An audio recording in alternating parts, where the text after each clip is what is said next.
Acara yang tunggu-tunggu balik lagi nih, acara Double Decker. Bareng aku Bella Dan aku Dufa, dan juga ada beberapa teman-teman S1 mahasiswa informatika yang turut berpartisipasi di acara Double Decker hari ini nih Bel. Wah, seru banget nih. Double Decker kali ini kita akan mengunjungi suatu perusahaan game developer yang berbasis di Bandung, yaitu Agate.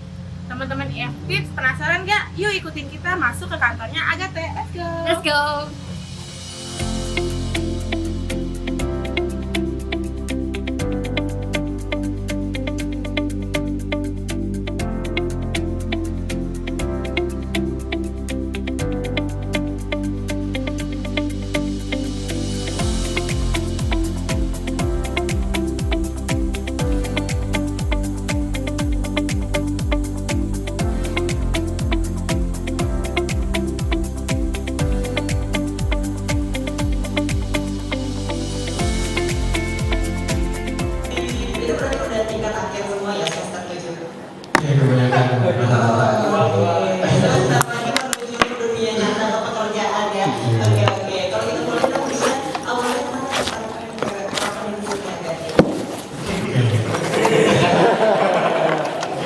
Sebelumnya ini dari staff saya sih kayak gue lihat. Yang mana?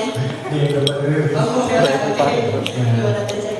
Jadi mungkin kalau di Telkom sendiri ya untuk game industri khususnya bisa lebih peminat sih. Jadi kita pengen ngasih lihat gimana sih lingkup kerjanya kalau di game industri itu khususnya di Agate sini. Jadi memang sini kalau tadi teman-teman ngatain games Kode Atma, kalau Kode Atma tadi juga sama, ini berbasis di mobile platform, sama-sama bisa di-download di Play Store atau di Apple Store. Cuman kalau Memories ini target marketnya lebih ditujukan ke para perempuan atau para wanita. Terus juga untuk jenis gamesnya sendiri, ini tuh jenis games visual novel. Kalau misalnya teman-teman familiar dari gamesnya episode ataupun choices, teman-teman pasti familiar juga dengan games-games jenis seperti ini. Nah, kenapa target market Memories ini berbeda dengan Kode Atma? Kenapa ditujukannya ke wanita? Karena bisa dilihat di sini visual karakter yang diutamakannya juga atau yang dipresentasinya itu lebih ke cowok-cowok ganteng. Pasti cewek-cewek kan yang suka ya, masa cowok-cowok suka cowok ganteng gitu kan ya. Jadi kalau misalnya lihat di sini lebih visualnya tuh lebih cantik kayak gitu, lebih enak dilihat kayak gitu. Sedangkan kalau yang Kode Atma tadi lebih ya yang visual yang bagus juga, cuman lebih diutamakannya ke cowok kayak gitu. Terus kalau misalnya teman-teman udah tahu apa bedanya visual novel sama novel, tapi kalau misalnya novel, kalau teman-teman baca kan teman-teman pasti udah tahu endingnya akan seperti apa dan ya udah akan seperti itu aja. Kalau visual novel adalah teman-teman bisa pilih ending sendiri gitu. Makanya kenapa target marketnya juga lebih ditujukan ke wanita gitu. Oke, nextnya terkait game development. Di sini juga aku mau jelasin nih, mungkin ada beberapa teman-teman di sini juga yang penasaran terkait game development sendiri tuh kayak gimana sih, apa aja yang ada di dalamnya gitu ya. Nextnya mungkin boleh. Jadi di sini merupakan overview proses besarnya ya terkait game development sendiri. Di mana ya proses development sendiri itu sebenarnya ada 4 bagian. Ada creation, ada planning, development, dan juga implementations. Banyak orang yang mikir kalau misalnya game proses itu, game industri proses itu langsung masuknya ke tahapan yang development, langsung kayak modding ataupun art dan lain sebagainya. Padahal sebenarnya enggak. Kita tuh ada tahapan-tahapan dulu sebelumnya. Perkenalan semuanya, nama saya Ubay Siagila, biasa dipanggil Ubay. Saya di Agate sebagai game programmer. Dan di sini udah 3 tahun dari 2019. Udah lumayan lama ya di sini. Kira-kira waktu dulu tuh berarti dari jurusan apa di Telkomnya? Iya, dulunya di Telkom sebagai ini jurusan informatika. Teknik informatika sama kayak teman-teman ya berarti ya? Ini ada senior nih. Oke, mungkin boleh di-sharing dari kamu Ubay sendiri pengalaman waktu kuliah dulu so far apa aja sih yang paling menarik dan mungkin paling kepake pas udah kerja di industri games? Apa ya Pak? Mungkin yang dasar-dasar pasti pakai ini nggak mungkin kalau misalnya punya ada masalah ini tapi sebenarnya solusinya udah kita pelajari waktu pas kuliah dulu, cuma pas kuliah nggak sadar. Itu sih mungkin salah satu kayak masalahnya. Sebenarnya kalau kita ngomongin soal yang apa namanya, yang kepake di dunia, di kuliah dulu pasti banyak sih yang kepake. Gitu, cuman nyari yang apa namanya, yang connect bener sama kayak masalah yang dialami pas dunia kerja tuh jarang. Itu sih yang jadi tantangan sekarang.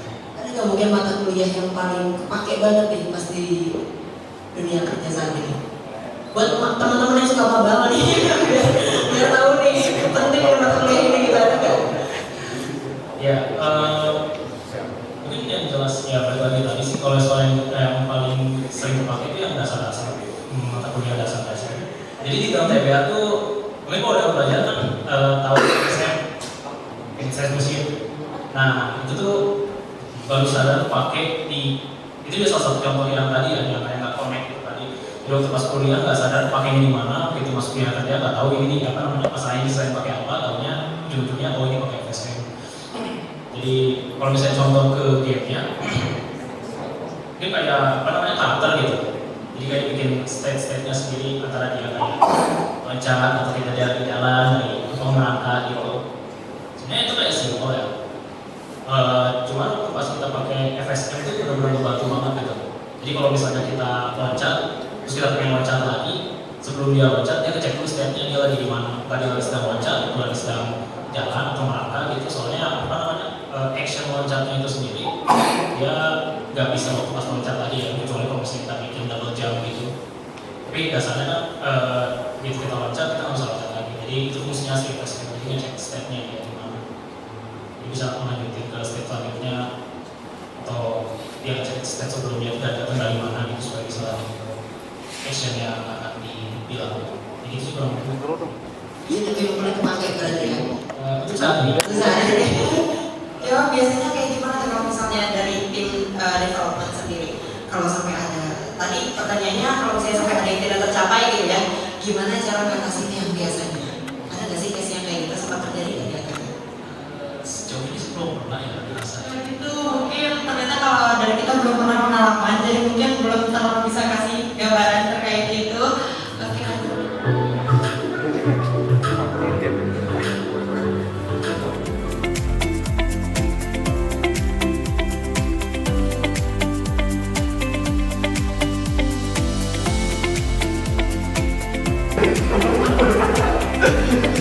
Oke, luar biasa, kembali ke jawab yang benar ya.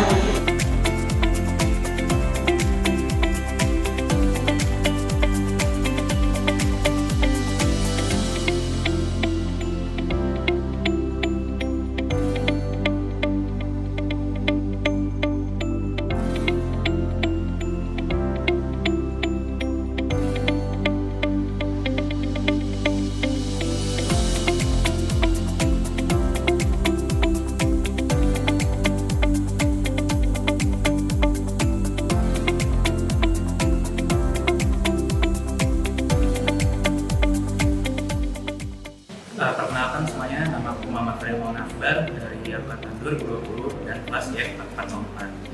Pesan-pesanku untuk Double Decker X AGATE ini yang pertama adalah seru banget dan sangat mengedukasi untuk semuanya yang tertarik dengan game development. Dan juga fasilitas yang didapat dari AGATE ini keren banget dan juga sangat membantu untuk game developer yang bekerja di sini. Lalu pesan saya untuk Double Decker selanjutnya yaitu adalah semangat terus dan semoga program kerjanya sukses. Terima kasih. Perkenalkan, nama saya Benediza Prangrati dari E4506. Di sini saya sebagai peserta dari Double Decker AGATE. Saya akan memberikan pesan-pesannya. Yang pertama yaitu ilmu yang telah diberikan oleh kakak-kakak yang bekerja di sini. Lalu yang kedua adalah saya melihat fasilitas yang diberikan oleh AGATE ini cukup menarik. Sehingga kedepannya mungkin saya akan pikirkan untuk bekerja di dunia games. Terima kasih. Halo, perkenalkan semua, nama saya Muhammad Alwin Abdul. Saya dari kelas F4503 dari angkatan 2021. Ini saya mendapatkan ilmu keren, dan fasilitas keren di AGATE ini. Jadi nggak tahu gimana cara workflow dari tim dan bagaimana game dan tim desain itu. Saya semoga Double Decker makin sukses di lain hari dan juga AGATE makin sukses. Terima kasih. Gimana nih tips kunjungan double decker kita kali ini ke AGT? Wah, pasti seru dong ya. Nah, segitu aja double decker AGT kali ini. Semoga dapat bermanfaat dan menginspirasi para IFF semua ya. Terima kasih sudah menonton dan sampai jumpa di double decker berikutnya. See you!